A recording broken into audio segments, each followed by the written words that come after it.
Hi, I'm Sarah Grace McCandless, and this is OnBrand, where we take a closer look at this growing desire for true connection between people and the companies that they engage with. When I think about customer experience, there are a lot of elements to consider when you think about trying to make something that is truly best in class and stands out. And it's something that has been really growing in terms of importance and focus for companies, particularly over the last 3 to 5 years. Now, last year was really a different year. And today, my guest is here to talk about sort of the impact, the current state of CX, what now and what next. But my guest is such an expert in this field. I knew that we had so much to talk about that there was no way I could fit it into just one episode. So this is part one of a 2-part conversation with Dan Gingiss, customer experience speaker and coach. Dan, welcome to OnBrand. Sarah Grace, I am so pumped to talk to you. We go back a long ways and we always have so much fun when we're together. So I know this is going to be a great conversation.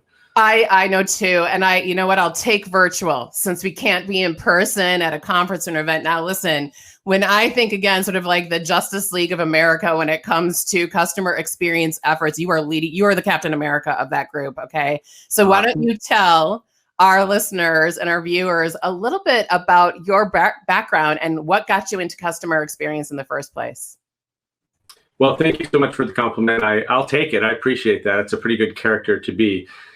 So I spent more than 20 years in corporate America, mostly as a marketer. I got my start in direct mail, believe it or not, direct response, and moved along into digital marketing, pretty much every channel other than television. I have overseen a marketing team around, and I spent a lot of my career at big companies, Discover, Humana, McDonald's. It was really at Discover where I was there almost 10 years that I became, I think, more of a generalist, because that's what Discover tries to do for their employees. They not only allow movement, but they encourage it. So I had 5 different roles in 10 years at Discover, and that's about average. And my last role, which I was in for about 3 years, was the head of digital customer experience and social media. And that was a pretty interesting role for me, because when I started that role, I had never been involved in digital, never been involved in customer experience, and never been involved in social media. So when I was recruited to that role by the chief digital officer, we were having lunch, and I will never forget this. I said to him, look, I'm super excited for this role and to come join you, but you got to tell me, why did you reach out to me? Like, I don't even understand. And he said something that, to be honest, changed the whole trajectory of my career. He said, Dan, I've watched you in meetings, and you always have the customer's hat on. You always approach business problems from a customer perspective. And I believe, he was a good visionary. He said, I believe we have to do that in digital. And this was, 2012, maybe. Mm-hmm. And so he said, look, where I see this going is that digital customer experience is going to become such a key factor. So I want someone like you. You can learn the digital, you can learn the social media. So I got into that role. If you look at my Twitter profile at D Gingiss, the day I joined Twitter is the day I started that role, because I figured, well, if I'm going to run a social media team, I got to figure out this Twitter thing. And I absolutely fell in love. And I realized the power of customer experience and even small changes in customer experience. And over the 3 years that I had that role, not only did we make tons of improvements to the website and the mobile app, but we also eliminated hundreds of pain points. And when we did that, I was part of the team that won the J.D. Power Award for customer satisfaction for Discover for the very first time. All 7 years of its existence at the time, Amex had won it. And of course, Amex is an amazing company. And Discover is a smaller competitor, the Midwest, kind of little guy. And so for Discover to win that, and at the time for the digital aspect to be almost 40% of the score, that was one of my career achievements I'll never forget. And it also kind of solidified my love for CX. And so you fast forward, I tried out some other companies, wasn't all that happy with them, and ended up working for myself starting in January of 2019 as a speaker and coach.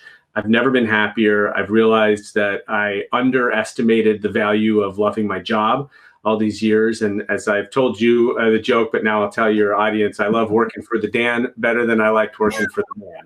So here I am, and now I get to talk about customer experience all day long, and hopefully share my passion with others. Well, there's a lot, I love this, and there's a lot there in terms of timeline that's really sticking out to me. So you mentioned it was 2012 when this role started with Discover, which, by the way, I just activated my new Discover card last night and had a very nice onboarding experience with that. So definitely still keeping the customer at the heart there too. So 2012, I like you came from marketing. I came from traditional marketing that evolved into digital marketing and then evolved into social.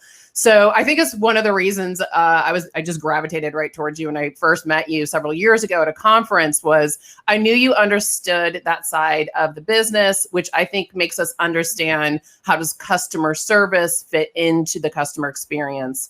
Now, when you were at Discover and they brought this new role to you, I've been with my organization for about 5.5 years, and they brought me over kind of for similar reasons around 2015, because I understood social and the marketing side, and we saw this growth in the customer care side. When you started with Discover, I don't even know that we were using the term customer experience. Would you agree with that? I mean, we weren't throwing the term CX around left and right back then, right? Yeah, not as much. I mean, that was my title, though, interestingly. So again, I think the chief digital officer, one of the things I loved about him is he really was a visionary. And it was very interesting working for a guy that could see 5, 8, 10 years out. I wouldn't necessarily say that's my skill, but it was really cool. And he was a big thinker. And one of the things that he challenged me to do immediately, and this was a little scary, is he told me on, I think, my second day or something like that, he said, we have to come up with a personal development plan for you. And I want yours to be really simple. I want you to become a recognized expert in digital and social media. And I said, what is a recognized expert? What does that even mean? And he said, it means that I want you out there representing Discover. I want you talking on stages. I want you writing about it. And that sort of created the monster that I ultimately became. I started blogging, I started podcasting, I remember begging my way onto my first panel, and then loving being on stage, and over time, becoming a keynoter and still loving that. I'm still happiest when I'm on stage, being able to share great stories with audiences and inspire them to go back and focus on customer experience. And so I do think he was definitely ahead of his time. By the way, I keep talking in past tense. He's not dead or anything. He's just not my boss anymore. So, but I do think he was very much ahead of his time. And but you're right. CX has become much more in the forefront. I think for sure, you referenced it in the intro. Nothing like a good pandemic to get people to focus in a different direction. And no question, one of the positives of last year was an intense focus on both customer experience and employee experience. Because I think companies finally woke up and realized if we don't have customers, we don't have a business. And so we have to focus on our customers. And the mistake that so many companies have been making is they pour all this money into marketing and sales, and they forget about the customers that are actually keeping the lights on. And I know you want to talk more about that, but that is, I think that started to shift last year. Yeah, I think so too. I think it was sort of approaching and coming and growing. I mean, you and I were attending a lot of the same conferences where 2020 was positioned as the year several years ago, where customer experience was going to reign king or queen above price and product. We were saying that it was coming out, there's a different report every week. And within that, obviously social, I love that, you're like, what are you talking about? And that the day you started your Twitter was with this day that you started this role. But again, really ahead of the game there, because as we know, every stage of the customer journey takes place in social. And it's kind of a rare situation to have that. And on that note, I do want to point out, now you are a keynote speaker and a coach, but you are also an author of not one, but 2 books. Your second book coming out this summer. We're going to talk about that in a little bit. But I do want to share with our listeners that your first book is, in fact, And for those watching, I'm holding it up right now, like Vanna White. Winning at Social Customer Care, How Top Brands Create Engaging Experiences on Social Media. I remember when I got this book from you. And you were, again, ahead of your game because it wasn't like a lot of this was out there in the marketplace that was specifically focused on social. So let's go just prior to 2020. Can you talk to me a little bit about why social was already so important in terms of a point of connection between brand and consumer? Well, I told you that I have overseen marketing teams in almost every marketing channel. And when I got to social, the thing that immediately stuck out to me was that this was the first marketing channel where people could talk back. And I thought that was fascinating, right? We don't talk back to a billboard. We can't talk back to Super Bowl ads, or if we do, nobody can hear us. In social media, we can talk back. Consumers can talk back. And I immediately thought, wow, this is different. This is different from any marketing channel that I have been in. And, we quickly saw companies making some early mistakes like, hey, let's take our TV commercials and put them on Facebook. Well, people don't want to watch your TV commercials when they're on TV, so they definitely don't want to watch them when they're on Facebook. I really focused on this idea of being able to engage with customers because I was fascinated by what they were saying. And, for anybody out there that has never done this, if you haven't ever sat in a contact center and sat with an agent and just listened to customer calls, it will change your life. It'll change your whole perspective because hearing the literal voice of the customer, not a VOC report where you're reading it on paper, but hearing their voice, hearing the tone, the emotion about what's going on.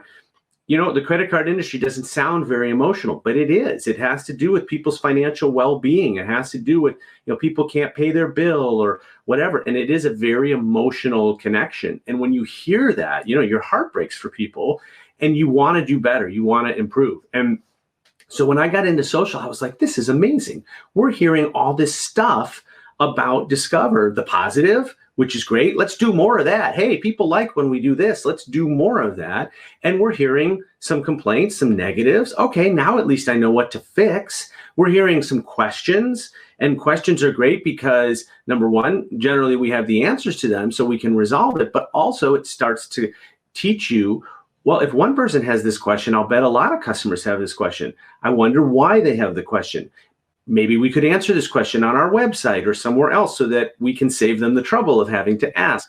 And I just felt so empowered that social media was this channel where now I had so much more information and not just, yes, it's great for data. It's amazing for data. But I had qualitative information too, because I was having one-on-one engagements with customers and really trying to understand their relationship with the brand, as you said. And so I published a book because at the time, there were a lot of people talking about social media, but almost no one was talking about customer service in social media. It was all about how social was a great marketing channel.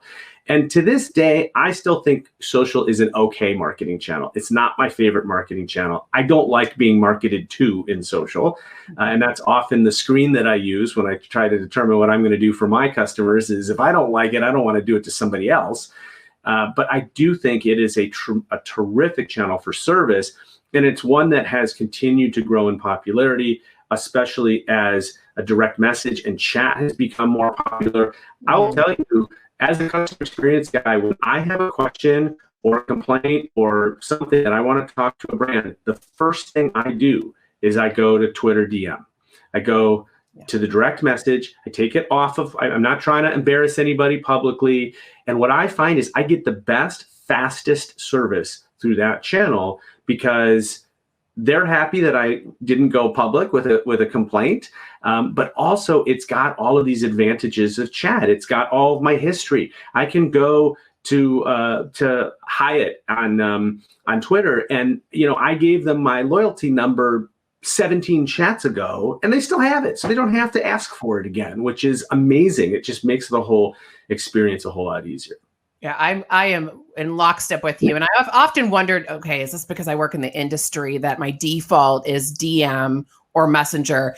And yes, but also, it is the best sort of seamless asynchronous experience because I can really drive. If the brand is there waiting to answer my questions, I might ask they answer, I might come back in 2 minutes or 2 hours, but it's really up to me. And I'm just like you, I usually go to DM first or Messenger first, unless I think that what I have to say might give them a little brand love in a public setting, because I do see that consumers, we're seeing more and more talking about the please and thank yous. And I had a good experience, not just something's wrong, or tandem with I called and I'm complaining on social. I think we've seen that shift. Social isn't a last place of resort. It's often a first.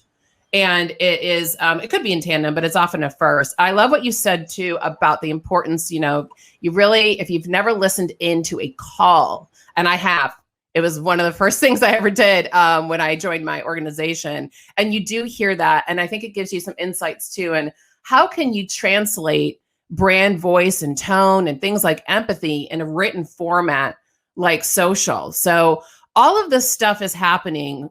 It was already in the works, right? And now we go into 2020 and everything started to change. Some brands showed up and they didn't know what to do. Some brands did things right. What were some of your first sort of impressions and reactions when it came to light just how big this pandemic was going to have in terms of a global impact? Well, let's be honest. I don't think any company knew what to do. I don't think any business continuity plan covered what 2020 was going to be. There were some companies that were more prepared than others. I do believe that whatever happens next in our world, whatever crisis happens, I do think companies will be far more prepared than they were this time. But what I thought was really interesting was very early on, you could see which companies got it and which companies didn't. The first thing, if you'll all remember, that we got was about a zillion emails in our inbox from pretty much every company that's ever had our email address. It reminded me a lot of when the privacy rules changed in Europe a couple of years ago, and we got all these privacy changes. Here, we got all these emails about cleaning procedures and links to the CDC in the United States or equivalent authority in other countries. And to me, they were all tone deaf. They just were not really paying attention to what was going on. And the first email that I got that was really different was from Charles Schwab. And I've been a customer of Charles Schwab since 1996. And it was a personal letter from their CEO. And it basically started with something like, we understand how concerning it must be to be investing in a volatile market. We know that you must be nervous. So here are some tools that we have to deal with investing in a volatile market. It didn't say anything about their cleaning procedures. It didn't send me to the CDC. It gave me a valuable tool exactly at the moment I needed it. And it showed empathy because I felt like they understood me. You bet I was worried. That market the first couple of weeks was going crazy. And people didn't know whether to buy, sell, take all their money out. People were definitely nervous. And, I compare that to a different brand that I think also did something really, really cool, which was Starbucks. So Starbucks, this was a little later on, Starbucks realized that one thing that was significantly missing because people were staying at home was the in-store experience. And as people who have studied Starbucks know, Howard Schultz's whole idea was creating this third place. You got home, you got work, and then the third place is the coffee shop. And it's a very European concept that he wanted to bring to the United States. Well, all of a sudden, the third place is gone because either Starbucks are closed or we can only go through the drive-through.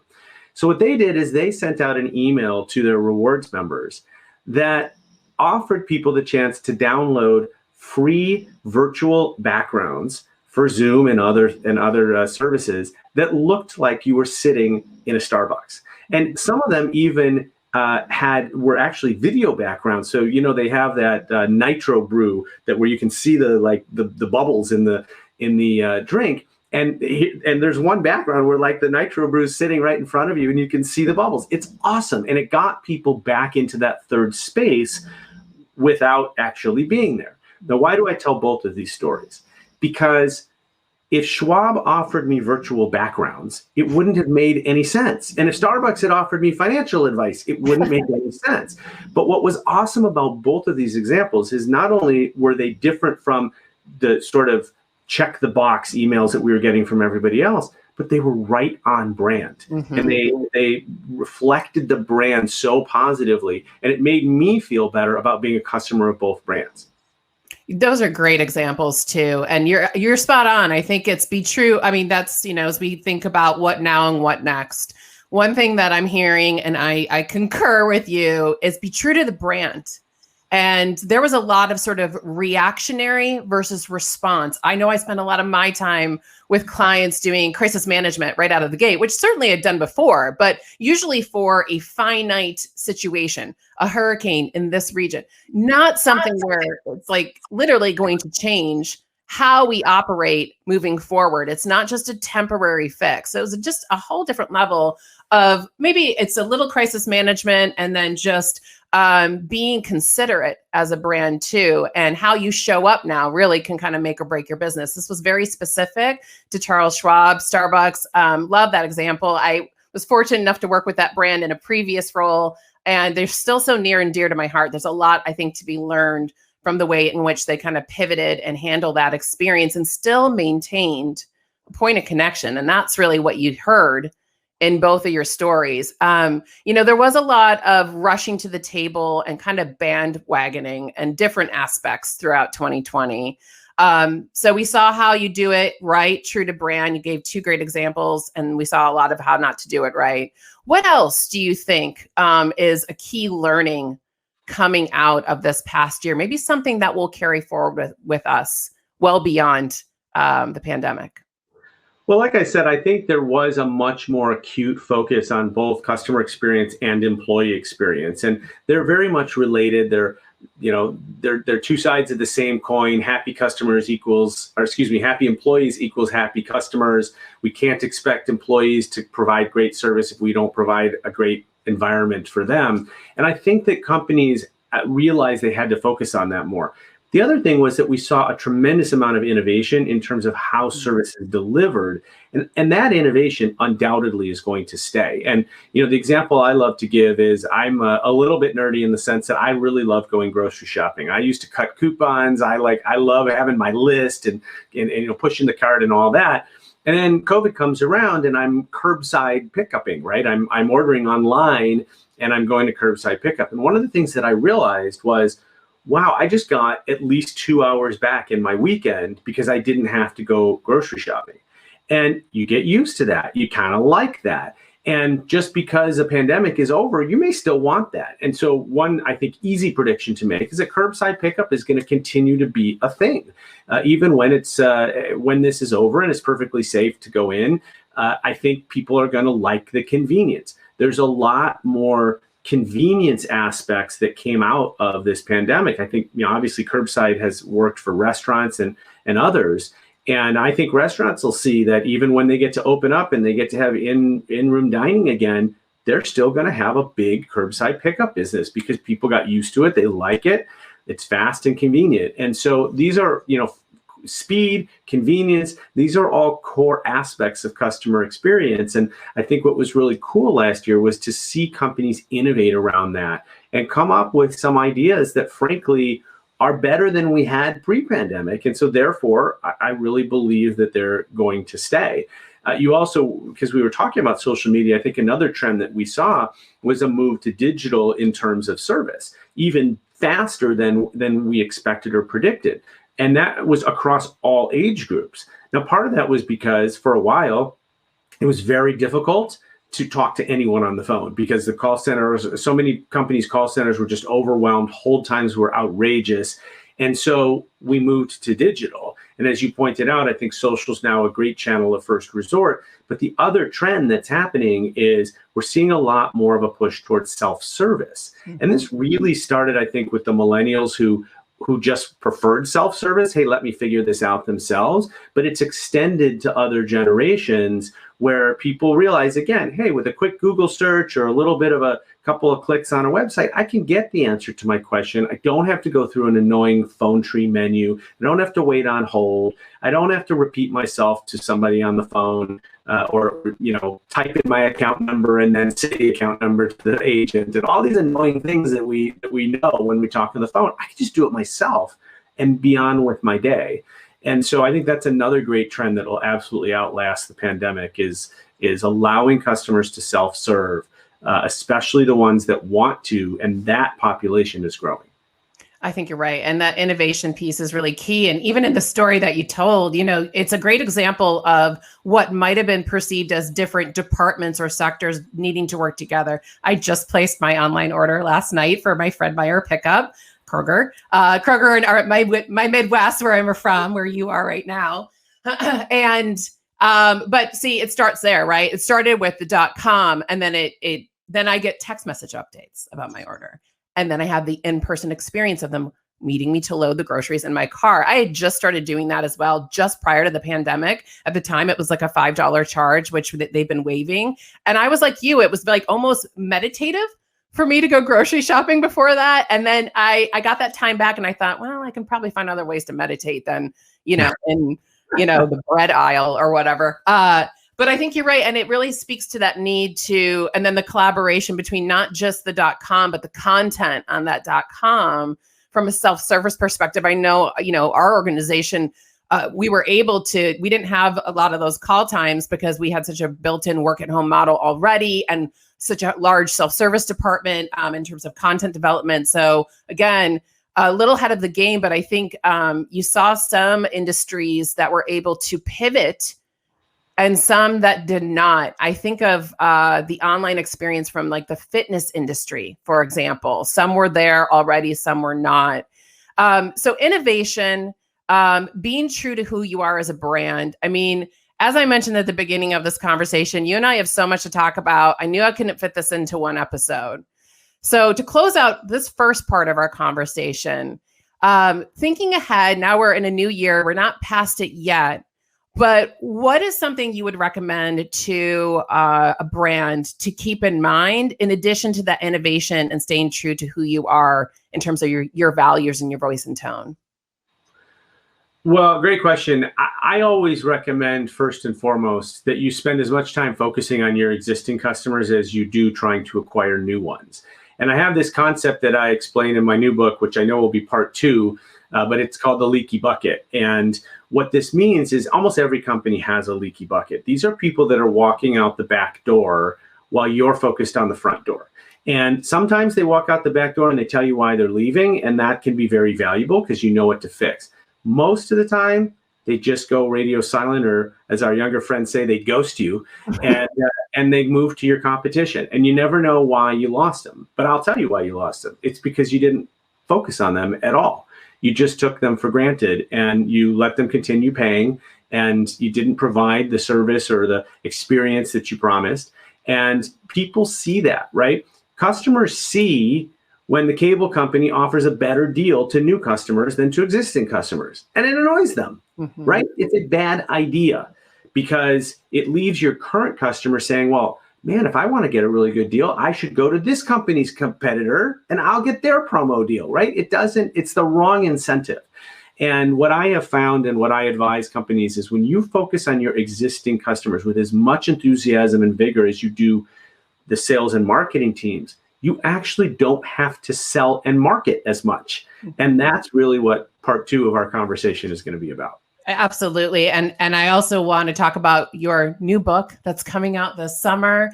And that book, the focus, again, ahead of its game, is really talking and focused on kind of what is the anatomy of a great brand experience. And I know that you've got some examples you want to share, and I do too. So thank you for this first part of our conversation, Dan. And I am so looking forward to part 2. So am I. Let's do it.